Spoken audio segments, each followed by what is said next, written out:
Africa remains attractive. Why is Africa so attractive?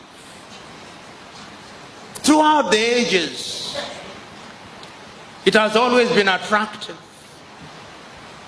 It was attractive to the Portuguese and the Spaniards, but I'm not going to say that. It was attractive to the Arabs, but I'm not going to say that. It was attractive to the Jews, but I will not say that. What I'm going to say that is attractive again, it is so attractive that every 2 years the Japanese call our leaders to Japan. That is how attractive Africa is. They call them to Japan in order to discuss how Japan is going to work with Africa for the benefit of Africa. I do not believe it.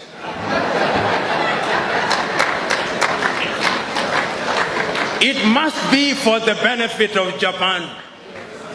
It is so attractive that the Chinese leaders call Africans to Beijing every year. The 54 of them, they call them to Beijing. And they say this is how China is going to work for the benefit of Africa. I refuse to believe them.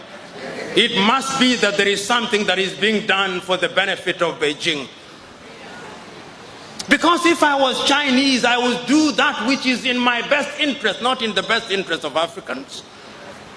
It is so attractive that the Russians called our leaders only a few months ago in Sochi. And when they invite you to the best places. It is so interesting, so that the Russians can work with Africa for the benefit of Africa. That is how attractive Africa is. It is so attractive that the Germans also invited our leaders to Berlin. It is so attractive that even the Arabs are inviting them to Doha, and that is how attractive it is. Have you ever heard the Latin Americans being invited? No, I did not hear. Have you ever heard the Arabs being invited? No. It is only Africans who are invited. That is how attractive Africa is. Is it a bad thing? Depending on what you think. We can use it to our own advantage, or we can allow them to use it to their advantage. You know, when I look at Africa and I look at her in the continent, in the context of how attractive she is, another word comes to my mind called globalization. When we talk about globalization, you talk about globalization as if it were a new word. It is not. Africans were once globalized as a commodity in the slave market. We were sold everywhere in the world. That was globalization. That was globalization. Then we were globalized again through colonization. Then we were globalized again through neo-colonization. Now we are being globalized in the context of opening our markets.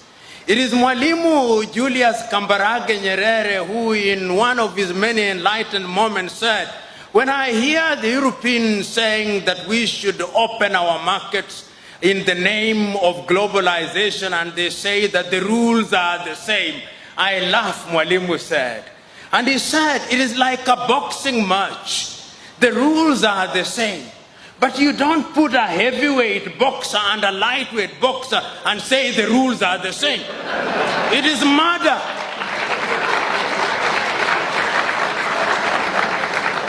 Allow me to be melodramatic. You imagine the United States of America with a GDP of anything between 14 trillion and 15 trillion is now entering into a bilateral arrangement with Lesotho, whose GDP is 2 billion. And you say the rules are the same. It is a joke. It is murder. Because the revenue that is generated by the city of Los Angeles alone in one day is more than the GDP of Lesotho. So we are being told to open our markets, and when we opened our market, you saw what happened? Our textile industries died. The large textile industries that we knew about in Kaduna, in Nigeria, died. Our cotton industries died. Our sugarcane industries died. Our waters, even water nowadays, water.